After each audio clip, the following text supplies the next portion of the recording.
Wherever I end up ministering, there always seems to be a body of water, and there always seems to be somebody wanting to wash away that old and step into that new, to put on that Jesus jersey, as I say. That way everybody can see what team you're on, and it has been just life-changing. So my name is Will Motosicky. I pastor a recovery church here in Daytona Beach. My story, 17 years. 17 years of my life I struggled with addiction, fill in the blank addiction. In and out of jail, in and out of different groups, in and out of probation offices. I mean, you name it, fill in the blank. And I was always searching and trying to, that solution. What's the answer? Why do I keep on doing this? Why do I keep on repeating the same cycle? How do I break it? How do I recover? And it was funny. I was sharing this the other day in one of my sermons I was preaching. I was a Boy Scout. I was actually an Eagle Scout. I was in Scouts my entire life. And I remember being a 13-year-old boy, and we were going to this troop meeting at this church. My father dropped me off there, and I just think it was like a normal meeting. And we went into the church, and there was these bunch of old guys that were over there in these really nice suits. And one of the old guys, when he approached me, and he gave me something. He said, "Son, I don't know when you need this, but one day you will." And he handed me this little green book. I put it in my Bible, or I put it in my pocket, and I just went along with life. That book was a New Testament Bible. And I didn't know when, but I carried that Bible forever. I still have it. It's actually in the glove box of my truck right now. And I didn't know when I was going to need it. I didn't know when I was actually going to use it. And he didn't either. But that seed was planted in my life for that time. 17 years I struggled, like I shared with you, until it came to one day when I was really ready to open up that Bible, really dive into it, and really find out what the answer is and why I keep on doing everything that I've been doing with the drugs, with the alcohol, with the fill in the blank. So it was one night. I went to a step study meeting in Ormond Beach here in Volusia County, and it was like my third day in sobriety. I went by force. I didn't go to the meeting by choice. It was kind of like an ultimatum. Either you go and get help or you're leaving, And I went into the meeting, and at this meeting, it was a step study meeting. As soon as I walked into the meeting, the lady who was chairing the meeting told me I needed to take the cotton balls out of my ears and stick them in my mouth. She said, "There's enough people out there spreading the addiction, and we don't need you adding to it. And here we focus on the solution."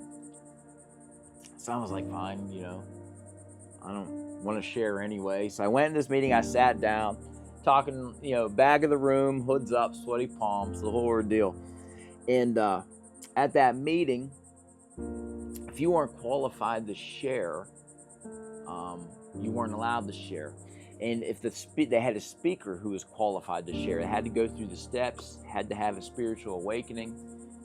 They weren't shy about it. It's a relationship with God. That's the answer. And so at that meeting that night, they had a CD, because I guess they didn't have anybody who was qualified to share.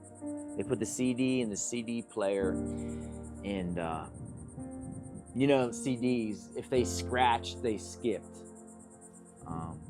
Well, this had a scratch on it, I guess, and it skipped, and the CD went, Will. I mean, this CD was skipping. It literally, it felt like an hour. It was probably 15 seconds. But at that moment, I kind of had like, okay, God, I know what I have to do. So that's it. I threw up the white flag. I surrendered my life and will to God. I opened up that little green Bible, that seed that was planted. I started to read it. I started to pray. I started to trust.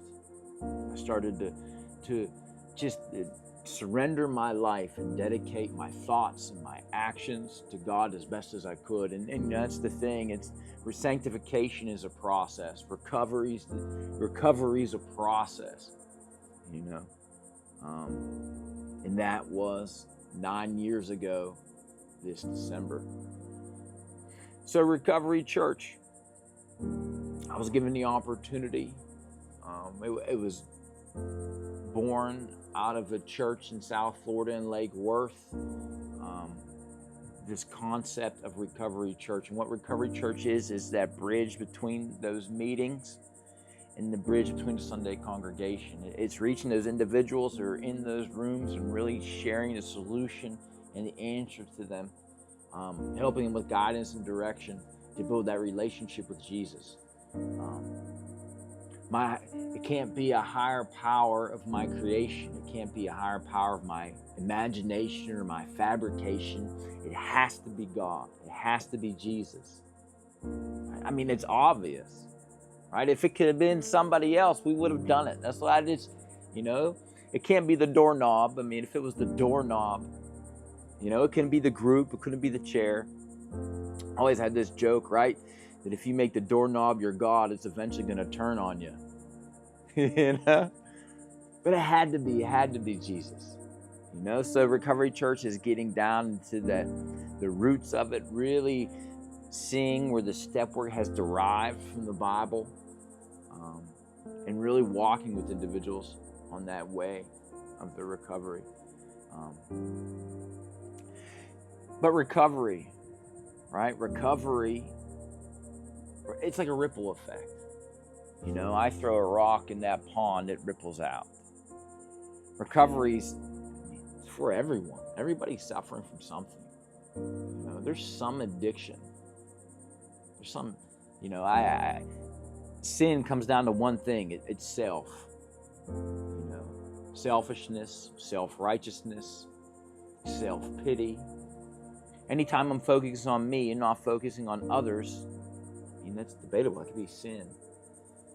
So really, we're trying to focus on how to get myself out of the way. So recovery, I look at recovery like the same thing. Recovery is for anyone. So really, it could be that person affected by it, the person maybe struggling with whatever, but bridging that and showing what the solution for our issue really is, right? What that desire, and that they desire and they want change, they want to recover. We do recover, I'm sanctified as long as I stay in sanctification. I'm recovered as long as I stay in recovery. As long as I continue to work that process, I stay working towards something. So we have multiple different campuses. I think nationwide, we're on the upside, almost at 80 different campuses. We even have a campus, a Recovery Church campus in Costa Rica. Each campus is different. Each campus is unique. Just kind of where you're at in your walk, where you're at in your life, where you're at in your journey, what you're searching. Here in Daytona Beach, we meet Saturday night at 6:30.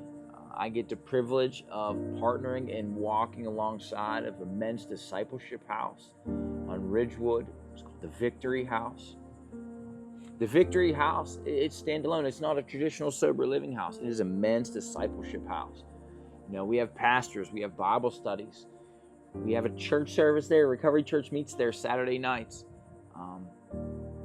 It's for men who want to walk and grow with Jesus. We meet there. Friday nights, we're in Palm Coast Bible Church. Thursday nights, we're in Ormond Beach, Salty Church. We meet there at 7 o'clock Thursday nights. Palm Coast is 7:30 on Friday nights. Holly Hill, we have a meeting at Eclectic Church in Holly Hill, 7 o'clock on Tuesday nights. And then in Oak Hill, there's also a meeting, I believe it's Thursday nights at 6:30. So Volusia and Flagler County, I'm going to say there's probably 6 or 7 different campuses, that you can get connected to, that you can get tapped into. And like I said, each one of them are different. Each one of them are unique. So it's just kind of like where you're at and what you're looking for.